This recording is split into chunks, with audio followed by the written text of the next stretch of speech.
está com oportunidade para trazer uma palavra da parte do Senhor. E eu já passo para o nosso evangelista Kaique. Louva seja a Deus nessa noite. Pai do Senhor, irmão Kaique. Pai do Senhor, irmão Jamerson. Glória a Deus. Glória a Deus. É bom estar aqui na noite de hoje. Estar compartilhando da palavra de Deus com os irmãos. E eu tenho uma palavra de Deus ao coração de cada irmão que nos ouve.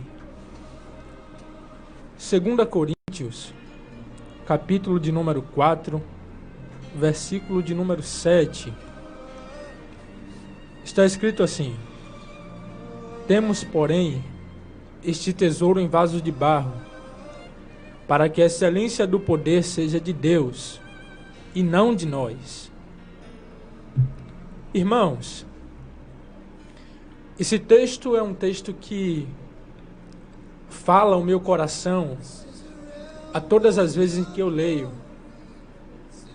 porque o texto aqui está falando a respeito de vasos também. Paulo ele escreve duas cartas. A primeira carta escrevendo à igreja de Coríntios e a segunda da mesma forma. E Paulo ele escreve instruindo, corrigindo, ensinando. Mas só que o capítulo 4, verso de número 7, há uma revelação em que o Senhor, Ele trouxe ao meu coração há algum tempo. Porque Ele está falando de vasos. E não é vaso de ouro, não é vaso de prata, mas sim vasos de barro. E há um processo nisso aqui, para os vasos de barro serem formados. Percebemos isso no livro de Jeremias, capítulo de número 18. Quando a Bíblia diz que o Senhor vai chegar e falar para Jeremias, ele diz a Jeremias: levanta-te e desce até a casa do oleiro, porque lá eu te farei ouvir as minhas palavras.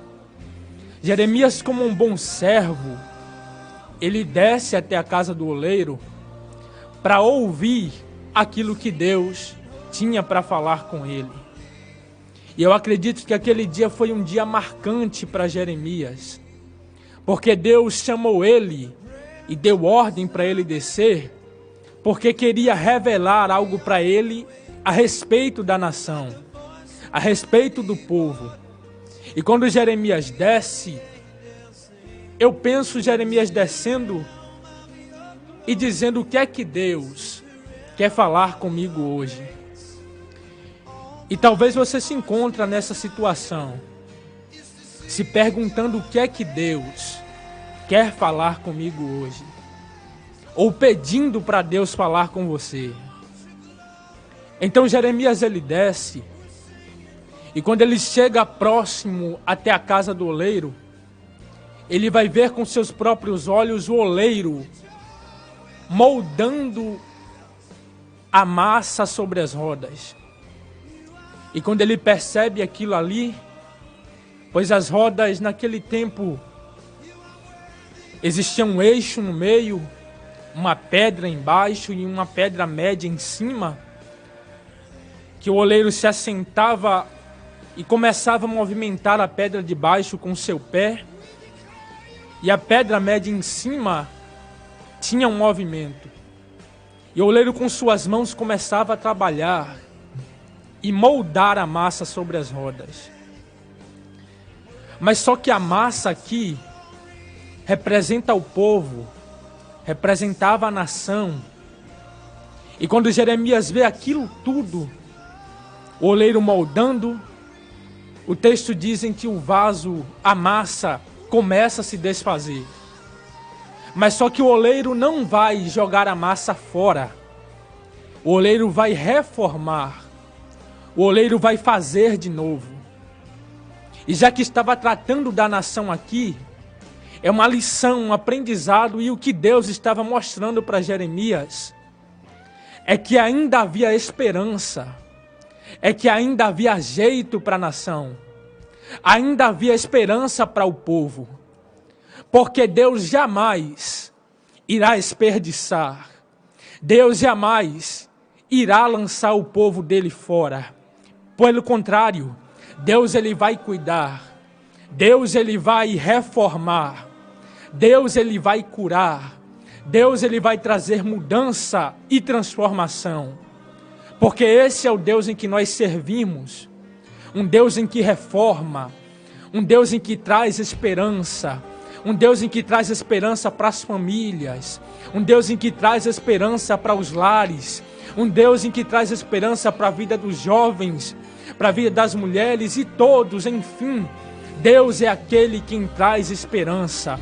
Eu já quero liberar uma palavra aqui para você. Deus ele vai agir, aleluia, Deus ele vai agir na sua casa, Deus ele vai agir no meio da sua parentela, Deus ele vai reformar aquilo que está precisando de uma reforma, porque esse é o Deus em que nós servimos, um Deus em que reforma, um Deus em que traz cura, um Deus em que traz libertação, e recebe essa palavra aí, porque esse é o Deus em que nós servimos, um Deus em que reforma tudo.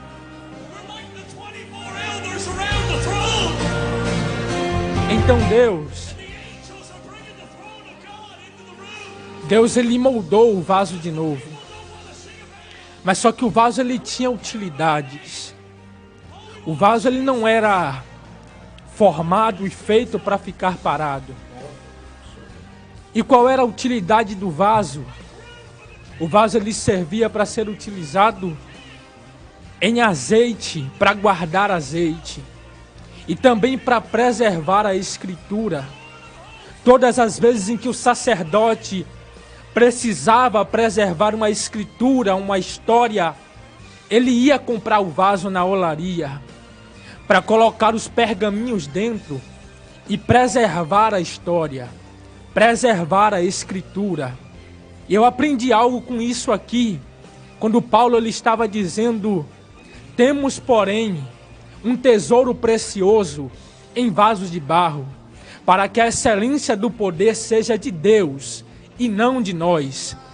O que Paulo estava querendo dizer era em que nós temos algo precioso dentro de nós. E o que é que é precioso dentro de nós? É a história em que Deus já escreveu para nós. Sabe o que é isso? É que nós somos os vasos. E Deus é aquele quem guarda e escreveu a história para as nossas vidas. Deus é aquele que escreveu a história para a sua família. Deus é aquele que escreveu a história para a sua casa.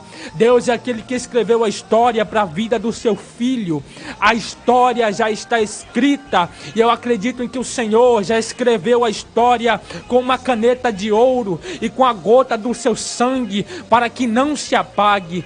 Deus, ele escreveu a história, e se Deus escreveu, queira o diabo ou não, vai se cumprir. Se Deus escreveu, queira o inimigo das nossas almas ou não, vai se cumprir, porque servirmos a um Deus em que peleja a todo tempo por nós, servimos a um Deus em que está sentado sobre o seu trono e guardando-nos, guardando os nossos lares, guardando as nossas vidas. Deus, ele está no controle. Deus não perdeu o controle da nossa nação.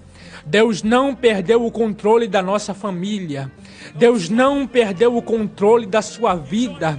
Deus, ele ainda está no controle de todas as coisas. Em nome de Jesus, recebe essa palavra. Deus, ele guardou uma história dentro de ti. Deus, ele guardou uma história para a sua vida. Deus, ele escreveu uma história para a sua vida. Recebe essa palavra em nome do Senhor Jesus Cristo.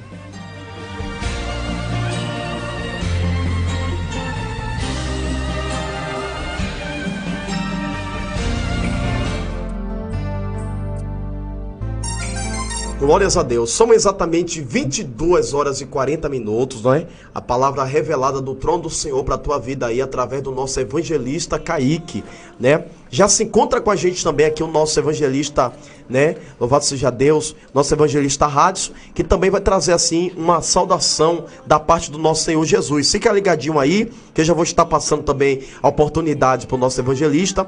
Mas enquanto isso, já prepara seu copo com água aí, tá bom? Você que tem acompanhado a nossa programação, tem feito o ato profético, prepara seu copo com água aí, que nós daqui a pouco estaremos orando por todos os irmãos que assim entraram em contato com a gente, que pediram oração pela sua família, por sua casa. Estaremos também fazendo o ato profético, tá bom? Já passo aqui para o nosso evangelista Radisson, em nome do Senhor Jesus. Glórias a Deus. Uma boa noite de salvação. E eu quero saudar a todos com a paz do Senhor Jesus. Amém? Glórias a Deus. Eu quero louvar a Deus por esta oportunidade que me foi concedida. Louvo a Deus pela vida do pastor Jamerson, grande homem de Deus, né? Ao qual o Senhor tem usado poderosamente nesta terra. Louvado seja o nome do Senhor. E o nome do Senhor tem sido glorificado. Louvado seja Deus através da vida deste homem de Deus. Louvado seja o nome do Senhor. E eu louvo a Deus pela vida dele. Louvado seja Deus. Por quê, irmãos?